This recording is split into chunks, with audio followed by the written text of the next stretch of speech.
가을의 문턱에 서서 유난히 무덥고 지루했던 지난 여름을 되돌아보게 됩니다.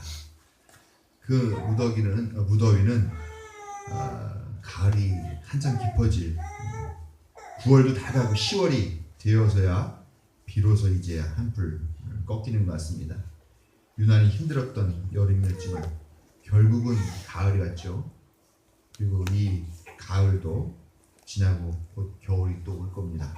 물론 겨울은 반드시 지나고 봄이 다시 와서 만물이 소생하게 될 것이고요. 이렇게 변화를 거듭하는 것이 바로 자연의 순리이고 또 법칙이고 하나님께서 만드신 섭리라고 생각합니다. 우리 교회는 아까도 우리가 신앙 고백을 했지만 하나님의 말씀이 성서와 역사 또 자연과 생활을 통해서 나타난다 이렇게 우리가 고백을 했는데요. 이런 자연의 변화의 순리 이런 걸 통해서 또 깨닫게 하는 하나님의 가르침을 분명히 기억해야 될 줄 믿습니다. 무더운 여름이 지나가듯이 어목한 시절도 가고 폭력의 정치도 그게 다 했으니까 이제 곧 추락하지 않을까 생각을 합니다. 자연은 시간이 지나면 자연스럽게 그 다음 계절이 옵니다만 인간의 생활과 역사는 저절로 바뀌지는 않지요. 민주주의는 피를 먹고 자라는 나무다 이런 말이 있습니다. 그만큼 우리 인간의 피땀 어린 노력들이 있어야만 바뀌게 되는 겁니다. 이 엄혹한 시절을 그냥 기다린다고 저절로 바뀌지는 않습니다. 우리들의 삶으로 드리는 기도가 있어야 바뀌게 되는 줄로 그렇게 생각합니다. 살육의 시대, 폭력의 시대, 야만의 시대, 민주주의에 대한 반역과 민중에 대한 억압의 시대도 이제 다 가고 하나님의 나라가 반드시 세워질 것이라고 확신하고 오늘도 온 몸과 삶을 바쳐 씨앗을 뿌리는 사랑하는 모든 성도들 위해 하나님의 사랑과 자비, 인도하심이 함께 계시기를 성어버이 성자, 성령의 이름으로 축원드립니다.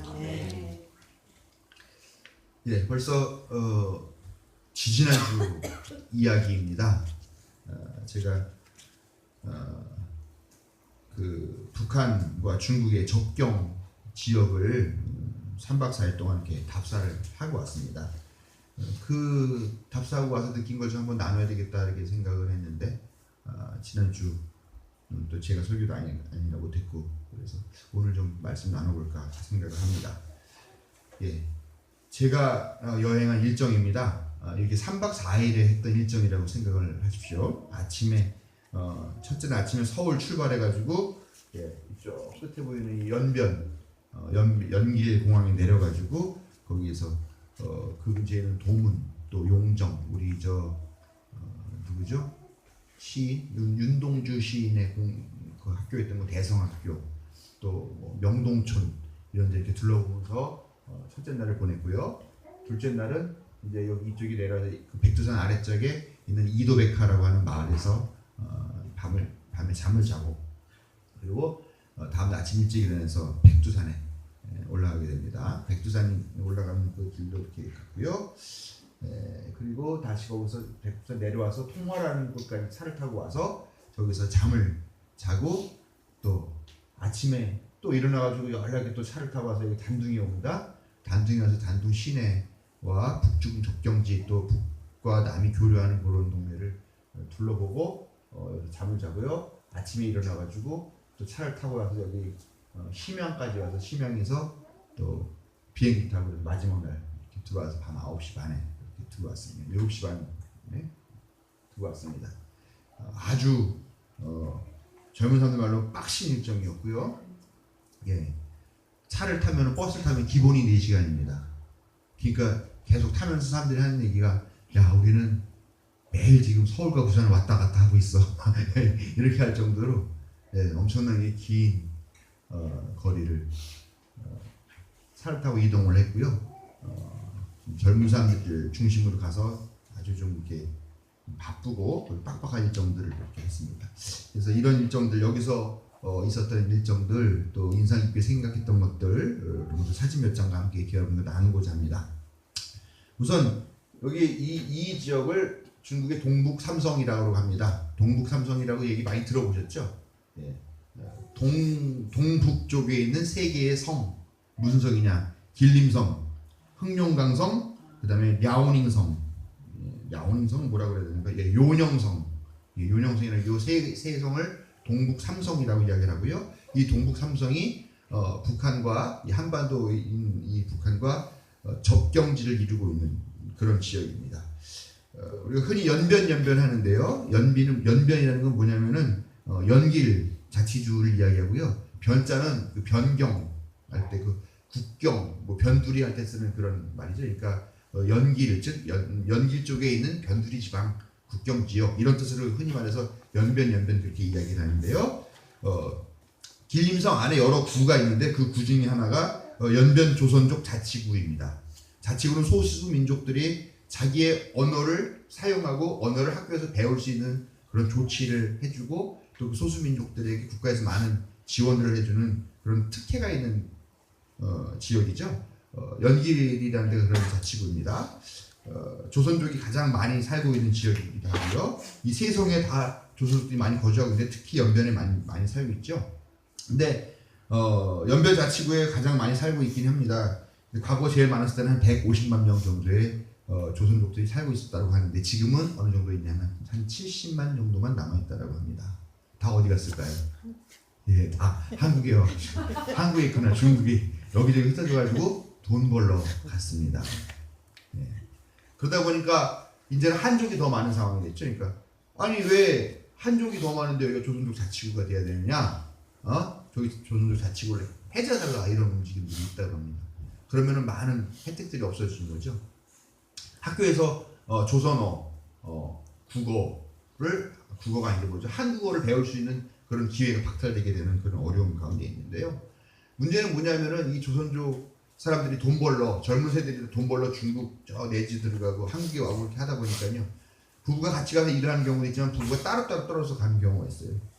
돈을 벌다 보면 사람이 또 젊은 사람들이니까 이런 육체적인 어떤 그런 외로움들 때문에 이혼을 하고 다른 사람과 결혼을 하게 되기도 하고 그래서 가정이 해체가 됩니다. 이혼하면 다시 집으로 안 들어가게 되겠죠. 뭐 여자 같은 경우도 안 들어가게 되기도 하고 그러다 보니까 아이들은 연변 지역에서 할머니, 할아버지, 조부모와 같이 생활을 합니다. 부모는 나와 있고요. 부모는 얼굴 보지도 못하고요. 그러다 이혼해가지고 다시 돌아오지도 않고 이렇게 되면서 가족이 해체됩니다. 그러다 보니까 이 조선족 아이들은 부모보다도 조부모들에게 더 애틋한 감정을 가지고 살고 있죠. 그래서 이제 소학교, 중학교를 졸업하면은 이제 각 외지로 나가서 돈을 벌어갖고 다시 돌아와가지고 자기를 키워준 조부모들을 정말 지극정성으로 봉양하는 그런 상황이라고 합니다. 아무튼 그렇게 지금 어려운 상황. 그러니까 그 손주들도 그 조부모를 먹여 살리기 위해서 외지로 나가서 돈을 벌고 그 돈을 어느 정도 벌면 두고 또 다시 나가고는 그런 생활들을 하고 있어요. 지금 제가 볼 때는 참 걱정인 게요. 북쪽은 좀 경제적인 어려움과 자연재해 때문에 지금 사람이 아수라장이 됐고요. 남쪽은 이 정치와 부패 문제를 지금 사람들이 살 곳이 아니고요. 조선족은 지금 그렇게 가족 해체가 되는 문제 때문에 살 곳이 안 되고요. 미국가에 있는 우리 동포들은 총 맞아 죽을까 무서워서 삶 같지 않고요. 한민족이 지금 전 세계에 흩어져 있는 다 우리 민족이 지금 사람 사는 것 같지 않게 살고 있어요. 참 안타깝고 가슴 아픈 일입니다. 우리가 정말 기도해야 될 일이 참 많습니다. 말이 길어졌습니다. 우선 도문이라는 곳을 갔습니다. 도문이라는 곳은 그 연변 맨 처음에 연길공항을 갔던 데인데요.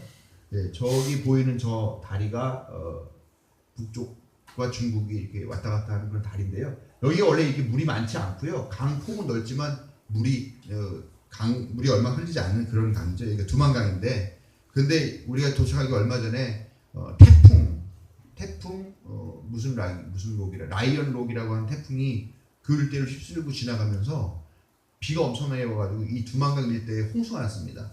그래서 물이 넘쳐서 북쪽이나 중국 쪽으로나 말도 못할 정도의 이 강이 범람을 해가지고요. 북쪽은 완전히 쑥대밭이 됐습니다. 지금 뭐 6만 몇 명의 이재민이 생긴 16만 명인가 6만 명인가 이재명이 났더라고요. 집이 뭐 몇만 채가 지금 완전히 그냥 흙에 묻혀버렸고 들리는 이야기에 의하면은 그쪽에 있는 그 농화죠 못 듣는 친구들을 지원하는 그런 단체에 있는 목사님이 하신 얘기를 들어보니까 막 비가 오고 막 물이 넘치고 막 우르릉빵빵 하는데 거기에 농아학교가 있었는데 농아학교들은 귀가 안 들리니까 그 소리를 못 듣고 그냥 잤답니다. 그래서 그냥 완전히 그 학교가 완전히 흙으로 덮쳐가지고 지금 그런 상황이었다는 소식을 들었다고 할 정도로 북쪽이 이렇게 피해가 크고요. 중국 쪽도 뭐 물 난리가 나가지고 꽤 많이 어려웠었나 보더라고요. 그 정도로 지금 심각한 상황이 처해 있다 그래서 여기 가봤습니다. 그래서 여기 보면은 지금 저쪽에 또 피해가 나가지고 크레인이 와가지고 공사하는 장면을 멀리서나마 이렇게 볼 수가 있었고요. 계속 이런 수해복구 지원하자고 하는 그런 내용들을 쓴 현수막을 단 트럭들이 왔다 갔다 하는 그런 모습들을 볼 수가 있었습니다. 예, 여기가 바로 그 다리에 와서 본 건데요. 북쪽에서 저렇게 간간히 지원 물자 같은 것들을 싣고 가는 트럭들을 볼 수가 있었습니다. 누구? 예, 이쁜 여자. 우리 교회 우리 저기 사무실 직원이고요. 네. 제가 셀카봉으로 찍고 있는 거라. 예. 오해하실 줄 몰랐는데 하시네요. 예, 저분도 우리 목사님 사모님이십니다. 네. 여기가 또 하여간 도문이라는 데입니다. 예, 그래서 중국 접경지라고 이렇게 쓰여 있고 하는 그런 데고요. 여기 이제 이 세관을 거쳐가지고 다리를 건너서 저 안쪽으로 들어가면 북쪽으로 다니는데 교통량이 이렇게 많지는 않습니다. 원래는 저 다리 중간까지 이렇게 왔다 갔다 하게 통행하게 됐는데 지금 물난리가 나고 그래가지고 통행 못 하겠습니다.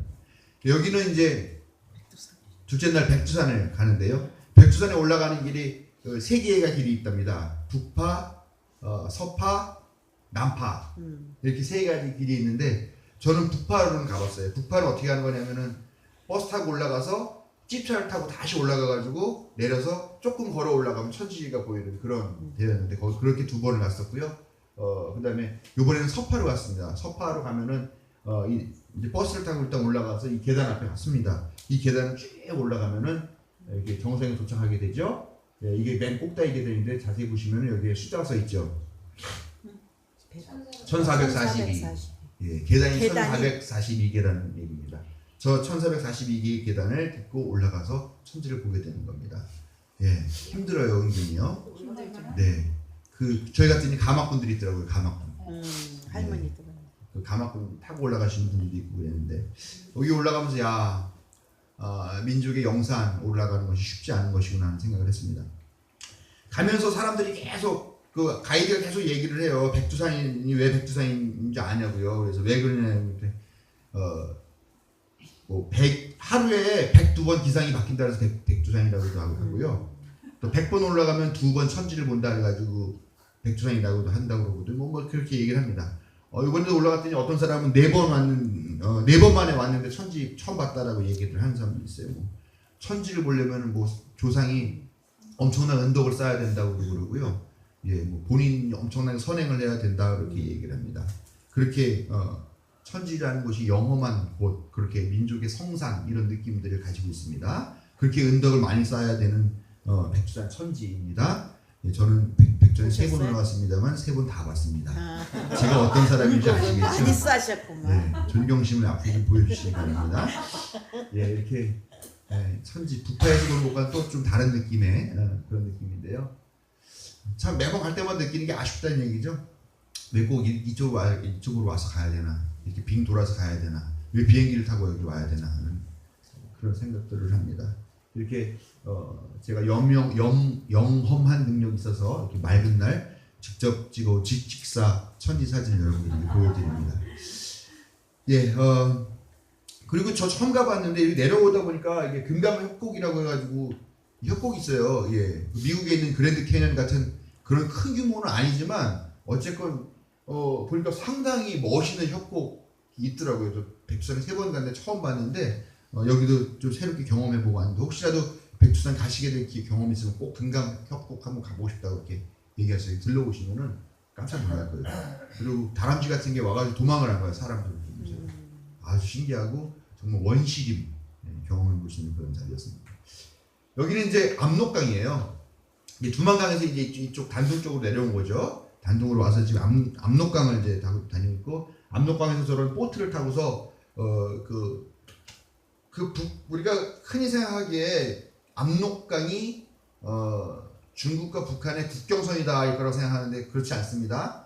압록강은 공동 관리 수역이다 이렇게 정했다고 합니다. 조중 뭐 경계 뭐 할당하는 무슨 조약인가를 맺었다 그러는데 그때 이 강은 우리가 공동으로 관리를 하자라는 식으로 얘기를 했다. 그러니까 강은 마음껏 왔다 갔다 해도 돼요. 양쪽 어느 쪽이나. 강에서는 만나도 됩니다. 강에서는 만나서 서로의 배를 타도 됩니다. 단 배를 타고 가서 건너가서 발을 디디면 안 되는 거예요. 그렇게만 하지 않으면은 그러니까 경계라는 개념이 아니라 거기는 공동으로 이용하는 그런 삶의 터전인 그런 느낌인 거죠. 그래서 거기를 이렇게 타고 가고 거기서 사람들이 만나기도 하고 그러면 겨울에 강이 얼면 어떻게 되는 거죠? 예, 그럼 강 왔다 갔다 하는 거예요, 그냥. 뭐 탈북 그러면 되게 어렵게 생각하시는데요. 탈북이라는 게 그게 그렇게 생각하시는 것처럼 그런 게 아니라 이 남북이 분단되고 이렇게 하기 전에는 사람들이 강 건너에도 살고 친척이 살고 그러니까 그냥 수시로 왔다 갔다 하고 그랬다고 한답니다. 살림살이가 어려워지니까 강 건너에 사는 조선족 친척한테 음식 좀 얻으러 갔다가 오기도 하고 그러다가 뭐 또 갑자기 뭐 비상이 걸리면 또 못 가기도 하고 이렇게 된 지역인데 우리는 그 지역을 따면 탈북이다 뭐다 뭐 막 이렇게 얘기를 한다고 그렇게 하는데요. 아무튼 그렇습니다. 여러분들이 지금 보시는 저 곳이 북한이에요. 저기 사람 하나가 서 있는 게 저 배가 북한 배죠. 이제 뭐 어업 활동도 하고 그러는 거죠. 그래서 이제 사진을 찍었더니 사진 찍지 말라 그래가지고 그냥 시겁해가지고 사진을 몇 장 못 찍었는데요. 아무튼 압록강이 있고 이쪽에 이렇게 이쪽이 북한 땅인 거죠. 거기를 이렇게 지나가는데 보면은 뭐 철조망이 쳐 있긴 쳐 있지만 뭐 사람들 왕래도 하고 저 사람들 군인들도 왔다 갔다 하고 그런 모습이 있습니다. 예. 그런데 희한한 게요. 이제 강이 있고 이쪽이 북쪽이면 분명히 이쪽에 땅이 있어요. 이쪽 땅이 있는 이렇게 타고 강이 있고 강 이쪽 땅이 있는데 거기가 북한 땅이래요. 희한하죠. 강이 이렇게 있으면 이쪽이 북한이면 이쪽이 당연히 중국이어야 되는데 여기가 북한이래요. 그래서 뭐냐 했더니 여기가 위화도라고 합니다. 그 유명한 이성계의 위화도 회군을 했던 근데 꽤 커요. 근데 희한하게 강이 있고 위화도가 있고요. 위화도에서 북쪽으로 가는 그 강은요. 폭이 뭐 한 발, 두 발 정도밖에 안 돼요. 그러니까 한 4, 5m밖에 안 돼요. 그러니까 더 넓은 강 쪽이, 그러니까 이 위화도가 사실 중국 쪽에 있음에도 불구하고 그게 북한 땅이더라고요. 희한한 거죠. 그러니까는 엄밀하게 말하면 우리가 북한 섬과 북한 땅이 있는 그 사이에 강을 왔다 갔다 했던 거니까 우리식으로 표현하면 내가 지금 북한의 강을 왔다 갔다 했다라는 그런 느낌인 거죠. 그런 지역인데 그렇게 왔다 갔다 하고 있고 이렇게 위화도에서 이제 앉아 있는 사람들이 있어요. 사람들이 나와서 빨래도 하고 그러는데 그러니까 그 군인들이 따라 나와 앉아 있더라고요. 그래서 막 뭐라 그러니까 뭐 사진 찍자 뭐 찍지 마라 뭐라 막 하길래 제가 큰 소리로 어서 빨리 통일돼서 우리 꼭 다시 만납시다 그렇게 얘기했더니 군인이 금세 통일될 겁니다 그러더라고요. 군인이. 진짜요? 예. 제가 그렇게 얘기했는데 그렇게 얘기를 곧 될 겁니다 그렇게 얘기하더라고요. 그래서 얼마나 기분이 좋고 좋은 체험을 했는지 모르겠습니다. 그렇게 하고 왔어요. 예, 그리고 이제 여기도 단둥에서 본 거고요. 여기도 이제 단둥인데요. 단둥에 가면 일보과라는 데가 있어요. 여기가 아까 말씀드린 위화도랑 비슷한 느낌이에요. 여기에 작은 강이 있죠? 저기 앞에 보이는 이 지역이 북한 땅입니다. 그리고 이 땅에서 쭉 이게 섬입니다. 저쪽으로 가면 또 큰 강이 나와요. 그게 압록강이에요. 그 강을 건너면 또 북한 땅이에요. 즉 여기 이 경계선이 있는 여기에서 여기가 중국이고 여기가 북한입니다. 근데 여기가 지금 비가 많이 와서 물이 불어 있는데요. 평소에 물이 얼마 없을 때 평소에는요 한 2m 정도 된답니다. 이름이 뭐냐면 일보과예요. 일보과라고 써 있는데 저게 한 보만 나아가면 거기가 경계다, 다른 나라다 이런 이야기거든요. 이렇게 가까운 곳이니까 이 지역 사람들이 북한 사람과 중국 사람이 가깝게 안 지낼 수가 없는 그런 상황이죠.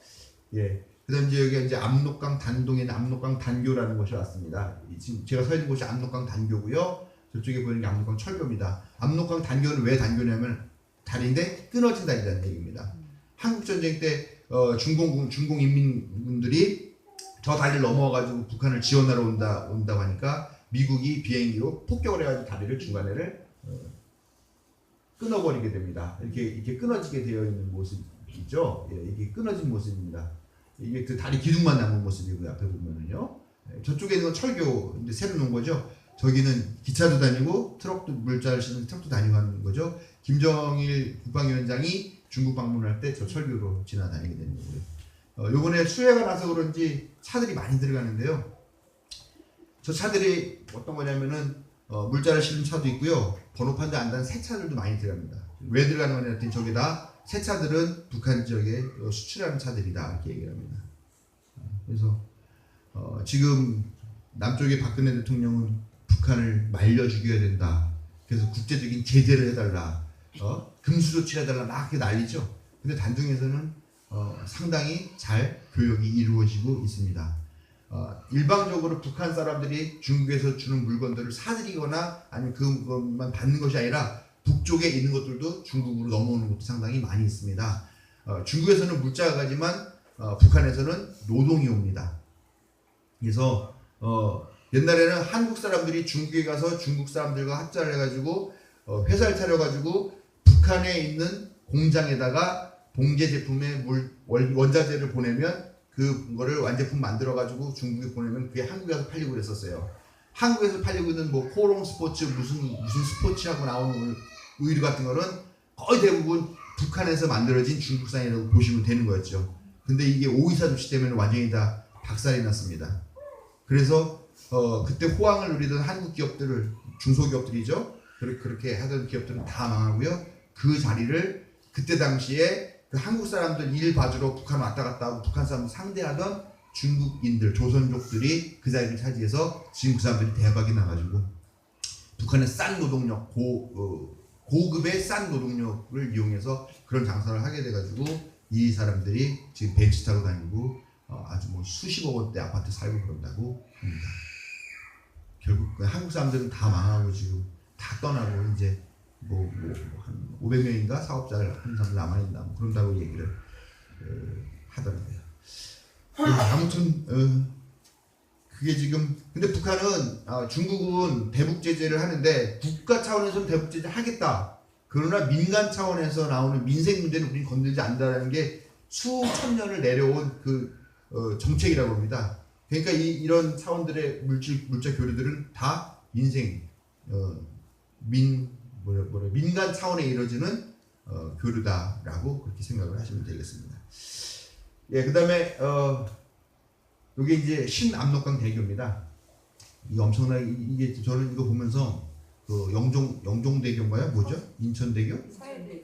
서해대교 같은. 예, 아무튼 그런 느낌인데요. 이게 길이도 엄청나게 길고요. 엄청나게 규모를 졌죠. 여기 보면은 중조 압록강 대교라고 써 있죠. 아마 이제 북쪽에서 보면 아마 북중 압록강 대교라고 써 있을 겁니다. 이거를 지금 중국 자본으로 만들고 있는 어마어마한 다리인데요. 지금 정치적인 이유 때문에 조금씩 좀 늦추는 것 같아요. 아직 완전히 개통되지 않았는데요. 이게 뭐 8차선 도로래나 뭐 6차선 도로래나 그런 엄청난 다리가 지금 만들어지고 있습니다. 중국도 북쪽에 기대하는 게 있는 거고요. 앞으로 통일됐거나 아니면 교류가 활발하게 됐을 때 자기네들이 물건이 오가는 그 중요한 루트로 활용할 거라는 거죠. 예, 그다음에 이게 그 황금평이라고 여기도 비슷해요. 이게 압록강 줄기고요. 압록강 옆에 이게 세 땅이 흐르는데요. 여기는 중국, 여기는 북한. 이 땅 여기도 황금평이라고 하는데 이게 여기도 또 이렇게 개울 하나로 되어 있는 그런 땅인데 이게 북한 땅이에요. 여기다가 지금 엄청나게 황금평이라고 하는 지금 북중이 함께 개발하는 그런 경제 특구를 만든다고 하는데 아직은 진행이 많이 되질 않고 있습니다. 그래서 이렇게 철조망이 있는데 저기가 바로 북한이죠. 여기가 북한 초소가 있습니다. 우리가 이제 여기 바깥에 이 울타리 바깥에 또 울타리가 있는데 그 울타리에 서가지고 막 구경하고 있고 사진 찍고 그러니까 저 초소에 있는 북한군 하나가 나와가지고 왜 사진 찍냐고 사진 찍지 말라고 막 가라오 막 그랬어요. 근데 그 같이 간 여자분 중에 정말 맑은 유리와 같이 투명하고 순수한 그 여자 청년이 하나 있는데 이 사람 자기가 북한 사람 처음 보는데 막 손 들면서 안녕하세요 막 그러니까 이 북한 사람 군인이 가라오 막 이렇게 얘기하는데 이 여자는 자기를 오라우 이렇게 하는 거예요. 너무나 행복한 거예요. 너무나 행복한 거예요. 자기가 북한 사람이랑 대화를 해봤다는. 그래서 거기다가 내고서 안녕하세요 반갑습니다. 이 사람은 짜증이 나가지고 가라우 시끄러워 가라우 그러는데 그래가지고 지금 갔다 오면서 그 얘기를 계속 하면서 너무 즐거웠던 그런 기억을 했습니다. 아무튼 지금 정치적인 문제 때문에 개발이 지금 진행이 되고 있지는 않지만 이런 계획 청사진들은 가지고 있다라는 것, 이제 곧 이런 어떤 교류, 이런 해제, 이런 뭐죠? 이런 압박 같은 정치들이 좀 풀리게 되면은 완전히 다른 상황이 이곳을 중심으로 펼쳐지게 될 거고 여기에 남쪽도 어떤 중요한 혜택을 보게 되는 것은 분명합니다. 예, 이제 끝으로 제가 마지막 식당에서 있었던 아픈 기억을 말씀드릴게요. 마지막 날 저녁이었죠. 정말 거한 조선족이 하는 신안동각이라고 하는 가서 정말 거한 식사를 했습니다. 부푼 마음을 안고 가는데 이 신안동각 식당은 북한 조선족이 사장이지만 북한 사람들을 고용한 그런 식당입니다. 지금 북한 식당은 가지 말라고 그러죠. 예, 왜냐하면은 13명 그 종업원들 그 사건 때문에 되게 지금 사이가 안 좋아요. 그래서 남쪽에서도 가지 말아라고 얘기를 하고요. 북쪽도 한국 사람이 들어가면은 우리 남쪽에서 오신 분 손님 안 받으니까 나가달라고 정중하게 이렇게 나가라고 얘기를 하죠. 우리 같은 데는 조선족 식당이니까요. 가는데 한복 입은 아가씨들이 있는 거예요. 북한 국기 배지 달고요. 북한 사람이라서 은근히 사실 기분 좋았는데 우리가 웅성웅성 얘기하면서 들어가는 걸 보고서 남쪽 살면서 온 사람인 줄 알고 이 아가씨들이 생글생글부터 나갔을 때 표정이 굳어버리더라고요. 분위기 정말 안 좋구나 느꼈죠. 그리고 올라가서 식사를 하는데 처음에는 북한 여자들이 들어와서 서빙을 하는데 이 여자들이 컴플레인 하는 거예요. 우리 남쪽 사람들 서빙하기 싫다. 그래서 중국 사람들 서빙을 한 거죠. 분위기가 그냥 싸늘해지죠. 우리는 그래도 대북 인도 지원하는 단체 사람들이 가서 하는 건데 가서 너무 아프더라고요. 그러다가 내려가는데 엘리베이터 시설이 별로 안 좋아서 저하고 몇 명이 계단으로 내려가는데 계단이 약간 미로같이 돼 있어가지고 막 내려가다가 1층을 갔는데 문을 딱 열었더니 거기가 이거 홀이었어. 식당 홀이었는데 북한 여자들이 막 몰려 있는 거예요. 우리가 이렇게 들어가니까 북한 여자 하나 이렇게 막 웃으면서 생각생각 오더라고요. 근데 제가 나가는 길을 못 찾아서 그러는데 어디 나가는지 좀 알려주세요라고 얘기를 했더니 사실 살짝 고민했어요. 북한 말투로 말을 해야 될까 한국말 해야 될까. 내려 나가는 길을 못 찾겠는데요. 어디로 가야 됩니까? 이렇게 해야 될. 고민하다 그냥 나가는 길 못 찾아서 그러는데 어디로 나가야 됩니까? 이렇게 했더니 생글생글 웃으면 다가오는 아가씨 얼굴이 정말 하더니 정말 무섭게 읽어주면서 나가십시오. 그러니까 들어온 길로 나가라고 그러더라고요. 근데 들어온 길로 다시 나가는 길이 맞긴 맞아요. 그리고 가면은 그 뒤쪽에 길이 있더라고요. 근데 그 표정이 얼마나 매몰차고 얼마나 냉정하고 얼마나 차가웠는지 그게 기억이 안 나요. 저는 지금까지 한 번도 북한 여자들이 새침하게 할 말을 하면서 하는 것 맞지 그렇게 분노한 표정을 본 적이 없어요. 아니 우리가 무슨 죄를 졌길래 저 사람들이랑 저렇게 인상 쓰고 저렇게 되는지, 그 사람은 왜 나한테 인상 써야 되는지, 나는 왜 그 사람이 그런 인상 쓰고 마음을 상해야 되는지 참 가슴이 아프고 그랬습니다. 그게 지금 아까 말씀드린 대로 북한 식당 종업원 13명이 남쪽에 왔는데 이게 지금 북한에서는 강제 기획 탈북의 납치다라고 규정을 했고요. 그래서 그 가족들 어머니까지 막 텔레비전에 나와서 어머니하고 나와서 우리 아이들 돌려달라 막 얘기했는데 남쪽에서는 전혀 공개하지 않고 있고 공개하지 않고 있고 지금 바깥에 나왔다고 하는데도 일반인들은 아무도 모르는 상황이고 한 명이 죽었다는 얘기도 있고요. 그러면서 남쪽에서 왜 공개하지 않느냐라고 하는 이유가 이 사람들의 신원이 공개되는 북쪽에 있는 가족들이 불이익을 당할 수 있다라고 얘기를 하는데, 아니 북쪽에 있는 가족들이 이미 텔레비전에 나와서 내 자식 돌려달라고 얘기를 다 했는데 무슨 소리냐고 그러는데도 전혀 미동도 하지 않고 공개도 하지 않고 알려주지도 않고 하는 그런 상황입니다. 어서 이 미친 대립을 때려치우고 화해로 나가야 되겠다 그런 생각들 많이 하고 왔던 그런 문제였습니다. 예, 여기까지 일단 제가 여행한 건 끝났고요. 아직 완전히 끝나기 전에 끝난 게 아닙니다. 예. 제가 오늘 설교 준비하면서 성서 구절을 뭘 써야 될까 이렇게 고민을 했습니다. 우리 흔히 그러잖아요. 설교와 별로 관계없는 얘기 하도 목사가 설교하면 그 성경 구절 비슷한 거 하나 이렇게 끼워 맞춰서 이렇게 해야 되잖아요. 뭘 찾을까 고민하다가 문득 그런 생각을 했습니다. 왜 꼭 2000년 전에 쓰인 이 성서에 2016년을 살고 있는 나의 설교가 꼭 그 구절에 매여야 될까? 사실 정직하게 그 설교 그 성경 구절로 묵상을 하고 그렇게 설교해서 준비한 것도 아니고 그냥 구색 맞추기 위해서 내가 왜 성서 구절을 꼭 찾아 넣어야 될까 하는 그런 생각을 했습니다. 어떤 사람들은 요즘 설교 목사들의 설교가 설교에 복음이 없다, 하나님 말씀이 없다, 성서가 없다, 그냥 세상 지식이나 얘기하고 자기 자랑이나 하고 세상의 시사에 대한 이야기만 하고 그러더라. 그래서 들을 만한 설교가 없다. 그렇게 투덜대는 분들이 많이 있습니다. 그럴 수 있겠죠? 그러나 한번 생각해 보면 정말 설교라는 게 꼭 성서 구절에만 매여야 될까라는 그런 질문을 한번 해보게 됩니다. 한 아이가 물어요 저한테. 왜 성경에는 담배 피우지 말라는 말은 없습니까? 그래요? 그래서 왜 없을 것 같아? 잘 모르겠댔죠. 잘 모르죠, 그렇죠? 뭐 사실 뭐 술 마시지 말라는 말도 뭐 있긴 있지만 그게 마시지 말라는 게 아니라 취하지 말라는 얘기죠. 요즘은 그 4대학 중에 하나잖아요. 네. 담배. 또 뭐죠? 마약, 불량식품, 게임? 네. 그렇게 4대학으로 치부하는 것 중에 하나인 담배 피우란 말이 왜 성서에 없냐라는 거죠. 담배가 그 소위 말하는 문명사회에 나온 게 1500년이라고 해요. 1500년대라고 합니다. 그때 처음으로 유럽에 보급이 되었고 요즘 같은 필터 담배가 나온 거는 1960년대에나 비로소 나왔다고 합니다. 그러니까 예수님 시대에는 담배라는 게 없었던 거죠. 그 시대에는 예수님 본 적도 없습니다. 근데 예수님이 과연 앞으로 이 세상에 인간들이 담배라는 걸 피우고 물고 다닐 거라는 사실을 알았을까요? 몰랐을까요? 문정우 알았을까 몰랐을까? 야, 예수님이 하나님의 아들인데 신의 아들인데 자기 그 미래를 모르면 그게 신의 아들이야, 신의 아들이 아니야? 그래도 몰랐어. 선우야, 알았을까 몰랐을까? 알았겠죠. 그렇지.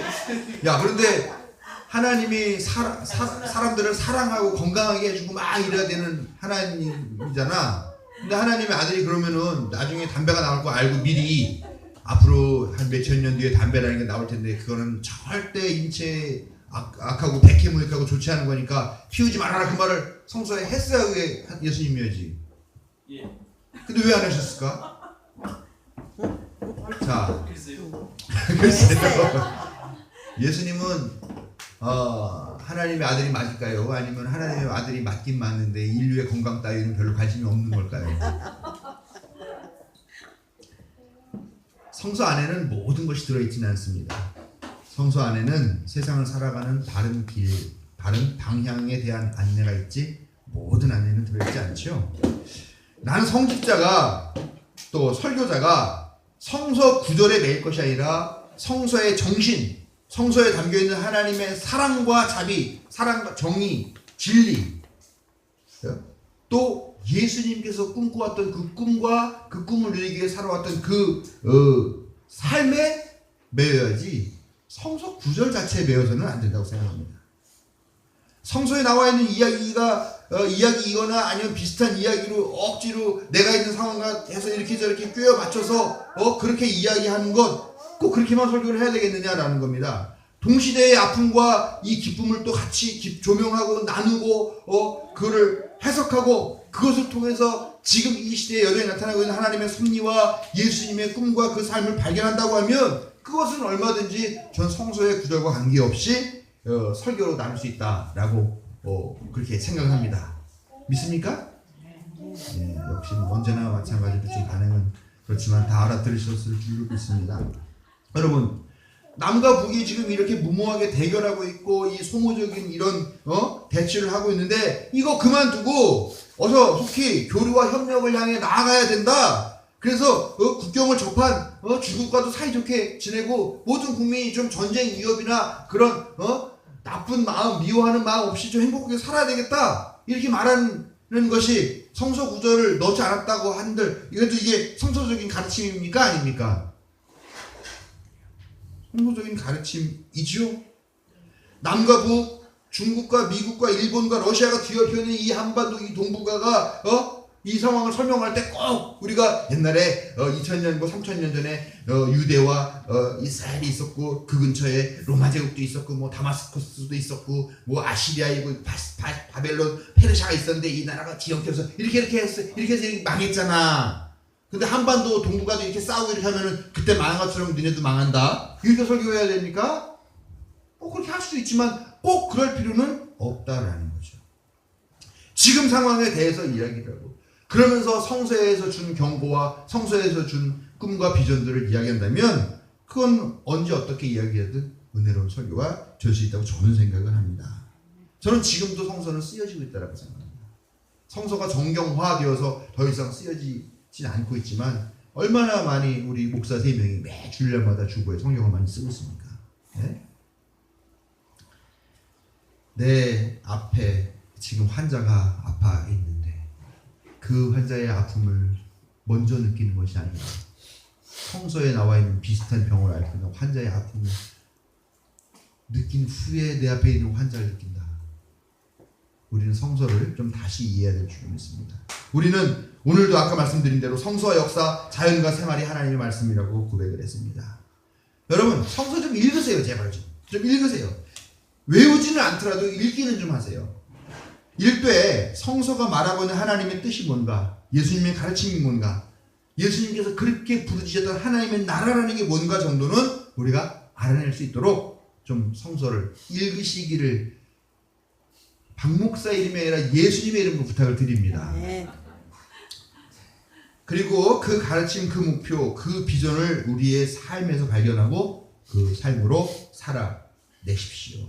그러면 그것이 바로 하나님의 자녀, 예수님의 제자이자 친구의 삶이 될 줄로 믿습니다. 아멘. 성서만이 아니라 역사와 생활, 자연을 통해서도 하나님의 가르침을 발견하고 깨달으며 감사하는 삶을 사는 성도들에게 하나님의 지혜와 총명, 실천의 능력이 함께 하시기를 성어버의 성자, 성령의 이름으로 축원드립니다. 아멘.